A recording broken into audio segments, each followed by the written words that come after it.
करायचे स्मरण. गुरुर्ब्रह्मा गुरुर्विष्णू गुरुर्देव महेश्वरा सद्गुरु साक्षात परब्रह्म तस्मै श्री सद्गुरुभ्यो नमः. जय जय रघुवीर समर्थ. जय जय रघुवीर समर्थ. श्रीमद दास बोध दशक 18वा बहुजिनसी. समाज दुसरा. सर्वज्ञ संघ निरूपण नाम. श्रीराम समर्थ. समर्थांनी दशक 18वा बहुजिनसी म्हणजे बहु म्हणजे सगळ्यांसाठी, सगळ्या माणसांसाठी, सगळ्या जनांसाठी हा समास आहे. आणि समास दुसरा सर्वज्ञ संघ निरूपण नाम. तर 2 फोडी आहेत, सर्वज्ञ आणि संघ आणि त्याचं निरूपण. तर संघ कोणासोबत पाहिजे? जाणते नेणते, जाणीव नेणीव संगत कोणासोबत राहायचे हे समर्थाने सांगितले. त्याच्यावरती निरूपण दिलेलं आहे. जो जाणताय, जो ज्ञानी आहे, समजूतदार आहे, तशा लोकांची संगत ठेवायचे. जे नेणीवेतले आहेत, अज्ञानी आहेत, जे बिघडलेले आहेत, त्यांच्यापासून दूर राहायचं आहे. आणि जे जाणते आहेत त्यांच्याकडून आपल्याला शिकायचं आहे, स्वतःला सुधारायचं आहे. त्यांच्या सहवासात राहून चांगले विचार, सद्बुद्धी आणि त्यांचं वर्तन आत्मसात करायचं आहे. तेव्हा आपण पुढे जाऊ. तर जाणता कोण आणि नेणता कोण या समासामध्ये समर्थाने सांगितलेलं आहे. त्याच्या मार्गाने, त्या निरूपणाने आपल्याला ज्ञान मिळेल, प्रगती मिळेल. जाणतेची सेवा करायला सांगितले. हे श्रवण केल्यास नक्कीच आपल्या जीवनात नवीन मार्ग मिळेल ही खात्री आहे. समोर सांगतात पहिले नेनपणे झाले ते झाले, झाले ते होऊन गेले, जानपणे वर्तले पाहिजे ने मस्त. समोर सांगतात नेनेपणे झाले ते झाले, झाले ते होऊन गेले. म्हणजे नेणिवेमध्ये, अज्ञानामध्ये, भूतकाळामध्ये जे तुमचं हातून झालं आहे, जे वाईट साईट काय झालं आहे, जे पुण्यपाप झालं आहे ते जाऊ दे. त्या भूतकाळात अडकू नका, त्यातून बाहेर पडा. झाले ते झाले, जानपणे वर्तले पाहिजे ने मस्त. म्हणजे आता पुढचा जो तुमचा काळ आहे, जो काही काळ असेल, आयुष्याची 40 गेली असेल पण पापामध्ये, नेणिवेमध्ये, पुढची जी काही आहेत ती आपल्याला सत्संगामध्ये घालायचे आहेत, जाणिवेमध्ये घालवायचे आहेत. शिस्तीमध्ये वागलं पाहिजे, समजूतदाराने वागलं पाहिजे. म्हणून समोर सांगतात जानपणे वर्तले पाहिजे ने मस्त. पुढची जी काही वर्ष आहेत ती आपल्याला जाणिवेमध्ये घालवायचे आहेत, विवेकामध्ये घालवायचे आहेत. सार घ्यायचे, असार त्यागायचं आहे, जाण त्याची सेवा करायची आहे.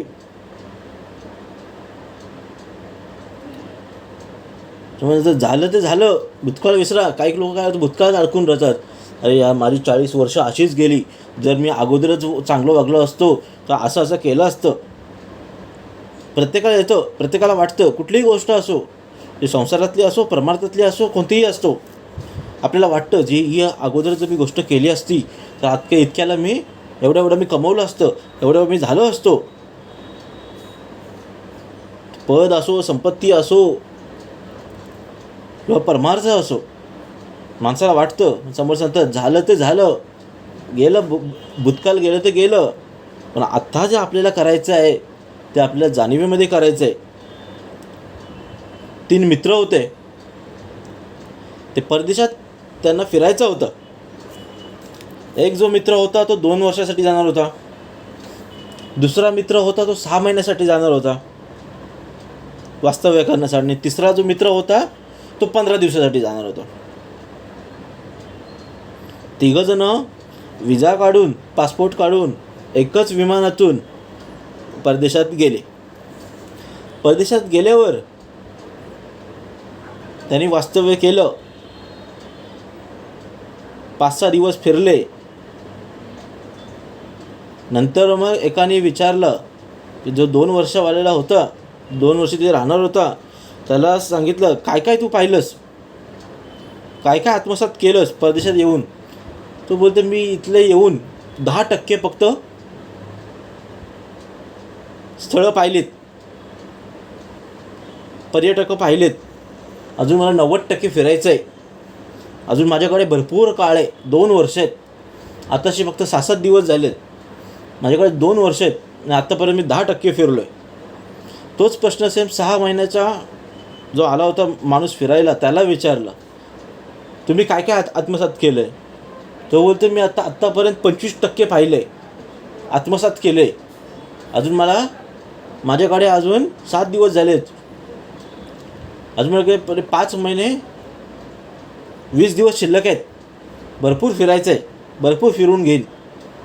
आणि तिसरा जो होता तो 15 दिवसासाठी जाणं होता, त्याला पण सेम प्रश्न विचारला. तो बोलतो मी कोणा ना कोणा छान मारला आहे, मला सर्व आत्मसात झाले, पाहिले, पूर्ण पाहिले. थोडंफार कुठे असेल किंचित ते फक्त मला पाहायचं आहे. मग समोर सांगतात तिघांमध्ये डिफरन्स बघा. जो एक आहे बोलते 2 वर्ष आहे, दुसरा आहे 6 महिने आहे, तिसरा बोलते 15 दिवस आहे. जेवढं काही शिकायचं ते आत्ता शिकायचं आहे. पुढचा काळ कोणी बघितलेला नाही आहे. उद्या जर आपण गेलो तर पूर्ण राहून जाऊ, तसंच राहून जाऊ. हे फक्त उदाहरण होतं, कोण काही पाहणार नाही आहे. म्हणून समोर सांगतात काय करावं ते आत्ता करा. परमार्थ करा, प्रपंच करा, सर्व करा, इथे आत्ता करा, जाणीवीत राहून करा. उद्या कोणी पाहिले, आपण म्हणतो परमार्थ हा 60 वर्षानंतर, रिटायर नंतर करावा. माणूस स्थिर राहील. आत्तापर्यंत जेवढी कामं आहेत, पार्ट्या आहेत, हे आहेत, प्रपंच आहे, हे सर्व 60 वर्षापर्यंत करा, नंतर मग परमार्थ करा. हे शक्य आहे का हो? आता माणसाची गॅरंटी नाही आहे, उद्याची गॅरंटी नाही आहे. तर 60 वर्षानंतर परमार्थ कसं होईल? म्हणजे 60 वर्षापर्यंत पूर्ण पापच करायचं आणि 60 नंतर मग सांगायचं की आता मन स्थिर करायचं, देवाची दावा करायचं, हे प्रत्येक देवदर्शनाला जायचं आहे. ते शक्य आहे का? तेव्हा शरीर साथ देईल का? जेव्हा आता शरीर साथ देतं आहे, या तरुणपणात आपल्याला साथ देतं आहे, तेव्हाच आपल्याला उपासना करायची आहे, भक्तीच करायची, नामस्मरण करायचं आहे. आपण आता काय करतोय? आपण संसारामध्ये, प्रपंचामध्ये, पार्ट्यांमध्ये सर्व गुंतलून राहिलो आहे. समज सांगतात हे चुकीचं आहे. जसं लहान मुलगा जन्माला येऊन जर त्याला भाषा शिकायची असेल तर ते 12 खडीपासून तो स्टार्ट करतो. अ आई उ ए आय हे सर्व जेव्हा बोलतो तेव्हा त्याला भाषा समजते, तेव्हा तो भाषा बोलू लागतो. नंतर मग हळूहळू बालवाडी, नर्सरी काय असेल ते, 1ली, 2री, 3री वर्गात जातो, जे जे आहे ते शिकतो, तेव्हा त्याला ते ज्ञान मिळतं.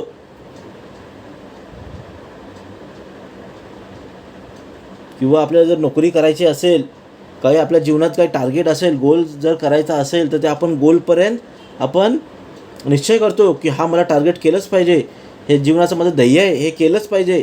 त्यासाठी आपण पहिल्यापासून प्रयत्न करतो की हे मला माझ्या आयुष्यामध्ये मला कमवायचं आहे, हे माझं टार्गेट आहे, या वर्षीपर्यंत मला हे बनायचं आहे. तेव्हापासून आपण जर टार्गेट करतो पहिल्यापासून, खरं आहे ना? मग जर प्रपंचामध्ये आपण करत असो तर परमार्थामध्ये आपल्याला नक्कीच केलं पाहिजे. प्रपंचाचं जे आहे ते सर्व नश्वर आहे, इथेच राहणार आहे. पैसा, धन, संपत्ती, बायका, पोरं, संसार सगळं इथेच राहणार आहे. हे सर्व स्वप्न आहे, मायामध्ये आहे. पण जे आपल्याला घेऊन जायचं आहे ते नामस्मरण आहे, परमार्थ आहे, मोक्ष आहे. ते आपल्याला घेऊन जायचं आहे. तो आपलं ध्येय आहे. मोक्षप्राप्ती ही ध्येय असलं पाहिजे, माणसाचं जीवन असलं पाहिजे. मोक्षप्राप्ती. आपण इथून काही घेऊन जाणार नाही, 1 रुपयासुद्धा घेऊन जाणार नाही आहे इथून, या संसारामधून.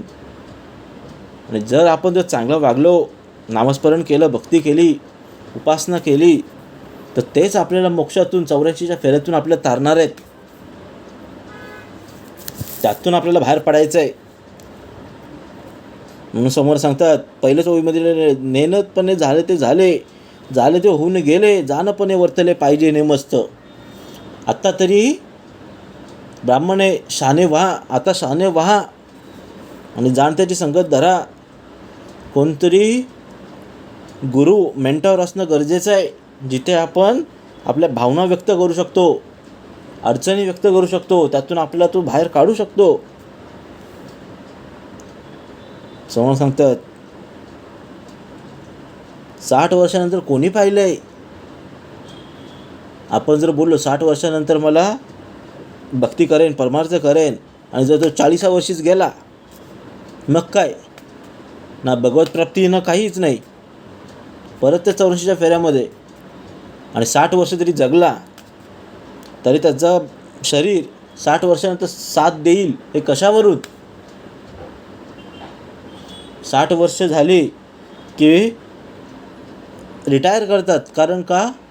कारण तो हळूहळू कमी होतो म्हणजे शरीर साथ देत नाही, म्हणून त्याला रिटायर करतात की बाबा राहा, आता घरी राहा, आराम करा, आता तुमच्याने कामं होणार नाही आहेत. हळूहळू माणूस लहान मुलांसारखा विचार करू लागतो, वागू लागतो, मन अस्थिर होतं, शरीर साथ देत नाही, आणि तेव्हा भक्ती होऊच शकत नाही, उपासना होऊच शकत नाही. माणूस 60च्या नंतर एका जागेवर स्थिर बसूच शकत नाही. हे भक्ती तर मुश्किल नाहीच, होऊच शकत नाही, उपासना होऊच शकत नाही. इथे दिलंय, जाणत्याची संगती धरावी, जाणत्याची सेवा करावी, जाणत्याची सद्बुद्धी घ्यावी हळूहळू. म्हणजे जाणत्याची संगती धरायची आहे, त्याची सेवा करायची आहे, हळूहळू त्याची सद्बुद्धी घ्यायची आहे.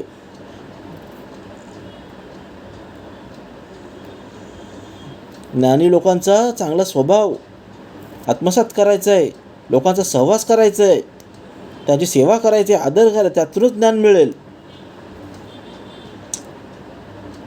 जाणत्यापासी लेहो शिकावे, जाणत्यापासी वाचो शिकावे, जाणत्यापासीचा पुसावे सकळ काही. म्हणजे चांगल्या लोकांचा विचार स्वीकारायचा आहे, जाणत्यापाशी आहे त्याच्याचकडे लिहायचं आहे, शिकायचं आहे, वाचायचं आहे, तेच आपल्याला शिकवतील सर्व काही. काही शंका असतील, हे असतील तर त्यांच्या विचारून मार्गदर्शन घ्यायचे त्यांच्याकडून, ते आपल्याला पुढे तारणार आहेत. जाणत्याचा करावं उपकार, त्यांच्या मदतीला यावं, कृतज्ञ राहावं, त्यांना उपकार करावा. जाणतसे जिजावे शरीर, त्यांच्यासाठी कष्ट घ्यायला तयार राहायचे जाणत्याने.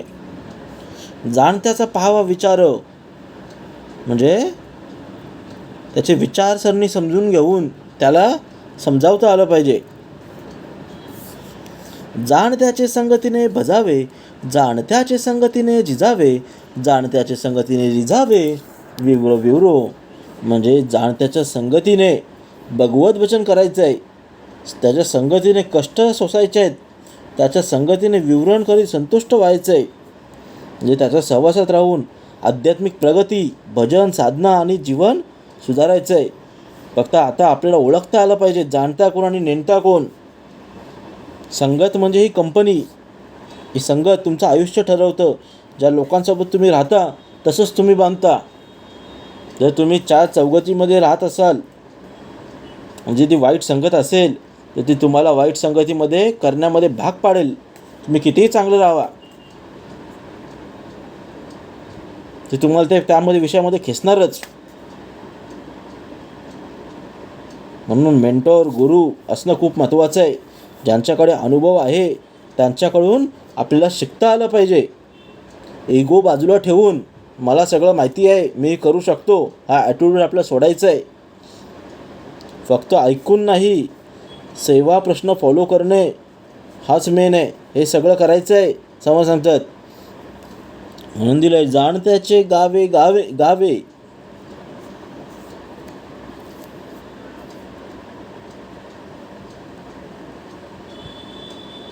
जाणत्यापासी वाजवणे,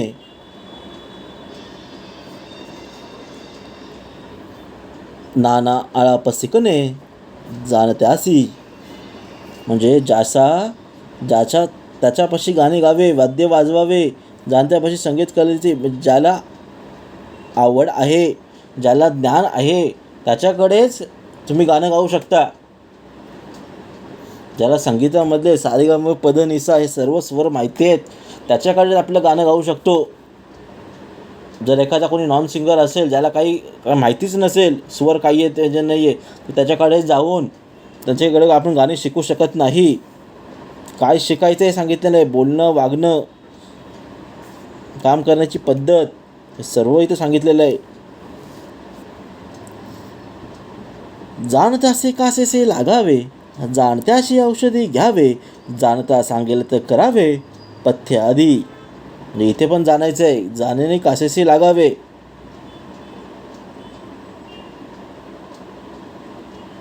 जाणत्याशी औषधं घ्यावे. म्हणजे एखादा डॉक्टर जर तो असेल आणि आपण काही आपल्याला आजार असेल, तर त्याच डॉक्टरकडे जायला पाहिजे जसं त्याला माहिती आहे, ज्याचं त्याला ज्ञान आहे. तोच त्याच्यावरती गोळ्या औषधं बरोबर देईल. जर ताप आला, खोकला आला, सर्दी आली, तर त्याचा डॉक्टर वेगळा आहे, हाडांचा डॉक्टर वेगळा आहे, किडनीचा डॉक्टर वेगळा आहे, त्वचेचा जे आहे त्याचा डॉक्टर वेगळा आहे, दातांचा डॉक्टर वेगळा आहे. प्रत्येकाचे डॉक्टर वेगवेगळे आहेत. प्रत्येका आजारासाठी डॉक्टर वेगवेगळे आहेत. जो जाणता आहे त्याच्याकडूनच जाऊन आपल्याला औषधं घ्यायची आहेत, समोर सांगतात. त्याप्रमाणे पथ्यही करायचं आहे.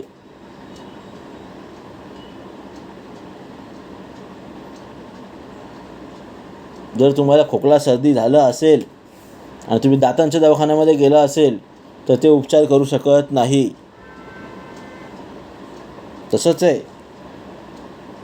जो जाणताय त्याच्यापाशीच आपल्याला करायचं आहे. जाणत्यापाशी परीक्षा शिकणे, जाणत्याचे तालीम करणे, जाणत्यापाशी पोहणे अभ्यासावे. म्हणजे इथं दिलंय, जाणतं सगळं जो जाणतं आहे त्याच्यापाशी शिकायचं आहे. ज्याच्याकडे कला अवगत आहे त्याच्याकडून ती कला शिकून घ्यायचं आहे. जर तालीम करायचा असेल, कुस्ती करायची असेल, तर पेलवानच लागतो. जिथे येड्यागाब्याचं काम नाही शिकू शकत. जो जाणताय त्याच्याकडूनच तालीम घ्यायचं आहे. जो स्विमिंग जर पोहायचा असेल, तर स्विमिंग पूलमध्ये जो ट्रेनर असतो त्याच्याकडूनच आपल्याला शिकायचं आहे, तोच शिकवेल. जर असा कोणी असेल डायरेक्टली शिकवणारा, तर तो तुम्हाला शिकवू शकत नाही. जिथे आपण बुडू. म्हणजे जाणत्यापाशी पोहणे अभ्यासावे. अभ्यास मेन आहे. हे सर्व करण्यासाठी शिकणं हे गरजेचं आहे. जाणत्यापाशी परीक्षा कशी द्यायची हे शिकायचं आहे. जाणता बोलेलं तैसे बोलावे, जाणता सांगेल तैसे चालावे, जाणत्याचे ध्यान घ्यावे नाना प्रकारे. म्हणजे फक्त मित्र म्हणून नाही, मेंटॉर म्हणून निवडा. ऑब्झर्व करा, कॉपी करा, अप्लाय करा. जाण तसं जसं बोलेल तसं बोलायचं आहे, तसं सांगेल तसं चालायचं आहे.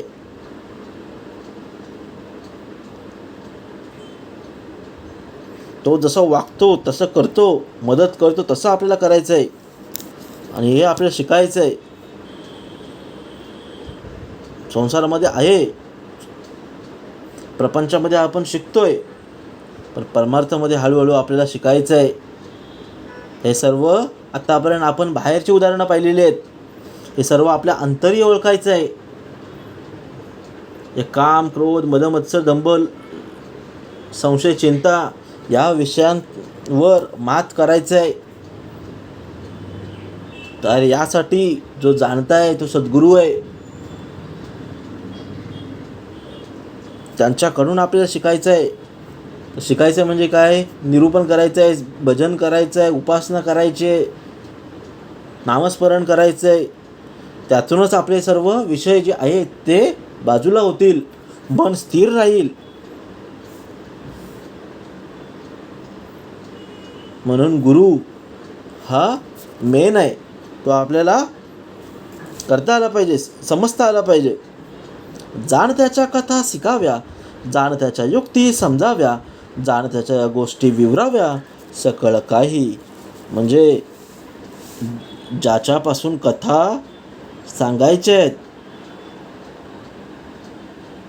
युक्ती नीट समजून आपल्याला घ्यायची आहे, त्यांच्या सगळ्या गोष्टी विवरायच्या आहेत. आणि तसंच जर ध्यान केलं तर आपण नाना प्रकारे शिकू शकतो.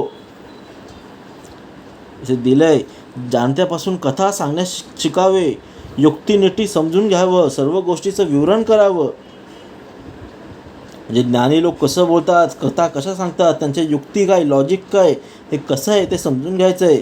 त्यांच्या प्रत्येक गोष्टीचा अर्थ खोलात आहे, खोलात जाऊन आपल्याला समजून घ्यायचं आहे. जाणत्याचे पेच जाणावे, जाणत्याचे पिळ उकलावे, जाणता राखेल तैसे राखावे लोक राजी. म्हणजे त्यांचा कठीण प्रसंग हाताळण्याची पद्धत कशी आहे ती समजून घ्यायची आहे. ते लोकांना समाधानी कसं ठेवतात हे शिकून घ्यायचं आहे. तसं आपल्याला वागता आलं पाहिजे. जाणत्याचे सांगावे प्रसंग, जाणत्याचे द्यावे रंग, जाणत्याचे स्फूर्तीचे तरंग अभ्यासावे. म्हणजे जाणता माणूस कोणत्या प्रसंगात कसा वागतो हे जाणून घ्यायचं आहे. वेगवेगळी परिस्थिती कशी हाताळता आली पाहिजे, त्या परिस्थितीत कसं वागता आलं पाहिजे हे ऑब्झर्व करता आलं पाहिजे, ते आपल्याला फॉलो करता आलं पाहिजे. त्याची एनर्जी, मोटिवेशन, स्टाईल जी काही आहे, प्रेरणा, ती सर्व आत्मसात करता आली पाहिजे. जाणत्याचे साक्षेप घ्यावा, जाणत्याचा तर्क जाणावा, जाणत्याचा उल्लेख समजावा, न बोलताही.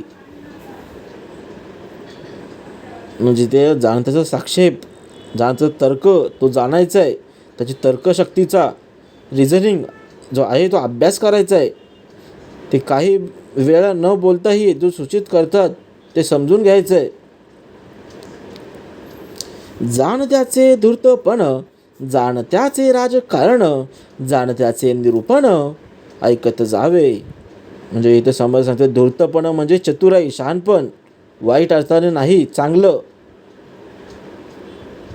काही लोक आन्सर चतुरपणाने करतात, शहाणेपणाने करतात, ते आपल्याला आत्मसात करता आलं पाहिजे. समाज व्यवहार निर्णय कसं घ्यायचं आहे हे शिकायचं आहे. जाणत्याचे निरूपण ऐकत जावे, जाणत्याचे कवित्व शिकावे, गद्य पद्य ओळखावे, माधुर्य वचने समजावे अंतर्यामी. म्हणजे जाणत्याने केलेल्या काव्याचा अभ्यास करायचा आहे. बोलण्यातली गोडी, शब्दांची निवड, कम्युनिकेशन स्किल हे सर्व आपल्याला आत्मसात करायचं आहे. समुद्र वचने, अंतर्यामी सर्व समजून घ्यायचे, शिकायचे आहेत. जाणत्याचे पाहावे प्रबंध, जाणत्याचे वचन भेद, जाणत्याचे नाना संवाद बरे शोधावे. म्हणजे जाणती लोक काव्याचा अभ्यास कसा करतात, जाणत्याचा प्रबंध पाहायचा आहे, ते लोकांशी कसं बोलतात, डिस्कशन कसं करतात हे बारकाईनं आपल्याला पाहायचं आहे, याचा शोध घेता आला पाहिजे. जाणत्याची तीक्ष्णता, जाणत्याची सहिष्णुता, जाणत्याची उदारता समजून घ्यावी. म्हणजे जाणत्याची तीक्ष्ण बुद्धी, सहनशीलता, उदारता समजून घ्यायची आहे. हे समोर सांगतात की चांगल्या लोकांमध्ये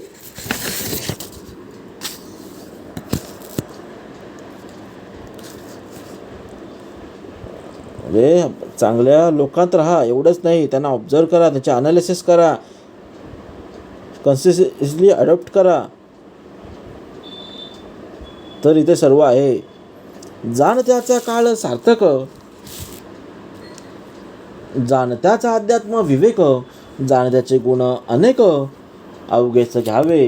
म्हणजे जाणता आपल्या काळाचे सार्थक कसं करतो हे आत्मनात्मक विवेकनी पद्धती, त्याचे आचरण, अनेक गुण आपण सर्वच आत्मसात करावेत. जाणत्याचा भक्तिमार्ग, जाणत्याचा वैराग्य योग, जाणत्याचा अवघा प्रसंग समजून घ्यावा. म्हणजे जाणत्याचा भक्तिमार्ग, त्याचा वैराग्य योग आणि त्याचे सर्व चारित्र्य हे आपल्याला जाणून घ्यायचे. जाण त्याचे पहावे ज्ञान, जाण त्याचे शिकावे ध्यान, जाण त्याचे सूक्ष्म चिन्ह समजून घ्यावे. म्हणजे जाण त्याचं ज्ञान पाहायचं आहे, त्याच्याकडून ज्ञानयोग शिकायचं आहे, त्याच्या ठिकाणी सूक्ष्म खूण काही आहे ते समजून घ्यायचे. जाण त्याचे अलिप्तपण, जाण त्याचे विदेह लक्षण, जाण त्याचे ब्रह्मविवरण समजून घ्यावे. जाण त्याचं अलिप्तपण, विदेह लक्षण, ब्रह्मविवरण हे समजून घेता आलं पाहिजे. परमेश्वरांचा गुणानुवाद, अखंड करावा संवाद, तेने करिता आनंद उदंड होतो. म्हणजे परमेश्वरांच्या गुणानुवादांचं वर्णन परस्परामध्ये अखंड केलेलं आहे, संवाद केलेला आहे. देवांच्या गुणांची स्तुती आहे ती करायची आहे, त्याचं सतत स्मरण नामस्मरण घेत राहायचं आहे. यामुळे काय होतं, आनंद निर्माण होतो.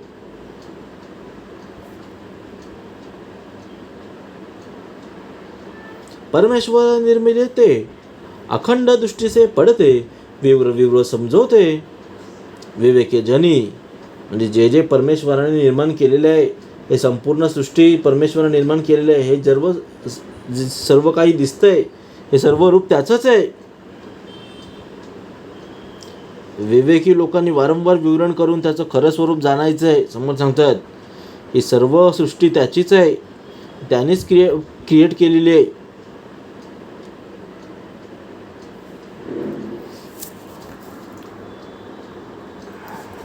तितके काही निर्माण झाले, अखंड दृष्टीसह पडले, विव्र विव्र समजावे ते विवेकजनी. म्हणजे विवेक म्हणजे राईट अंडरस्टँडिंग वापरून आपलं जग आणि परमेश्वर यांचा योग्य अर्थ समजून घ्यायचा आहे. बाहेरचं आणि आतील हे आपल्याला फरक ओळखता आला पाहिजे. बाहेरचं जग काही आहे, अंतरात्मा काही आहे, हे आपल्याला ओळखायचं आहे. विवेक अनुमान अनित जावे, म्हणजे दिलंय जितके काही निर्माण झालेले आहे ते सर्व जगदीश्वर निर्माण केलेले आहे. कार्य, त्याच्या कार्य आणि कर्ता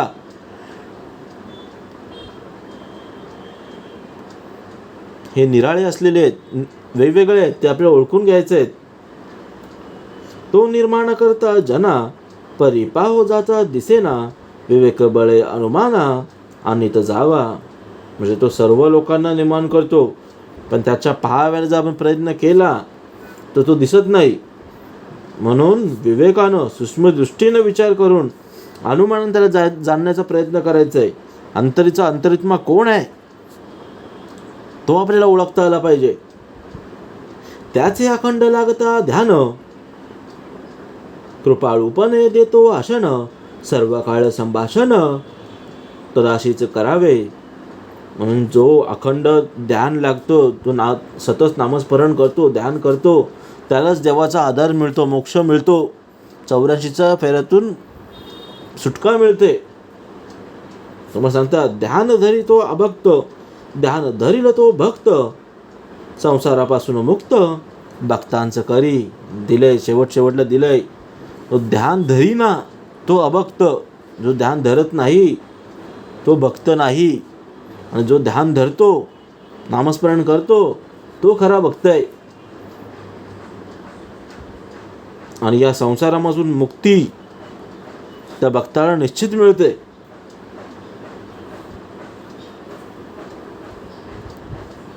आणि या फेऱ्यातून मुक्त करतो. उपासनेची शेवटी देवा भक्त अखंड भेटी, अनुभव जाणील गोष्टी प्रत्ययाची. शेवटी साधना केल्यावर, भक्ती केल्यावर देवाची अनुभूती होते. म्हणून उपासनेच्या शेवटी जेव्हा उपासकाचा वेगळेपणाचा भाव नष्ट होतो, अर्थात त्याची अंतर आत्म्याशी पूर्ण तदम्य झालेली आहे, तेव्हा देवाची आणि भक्ताची अखंड भेट होते.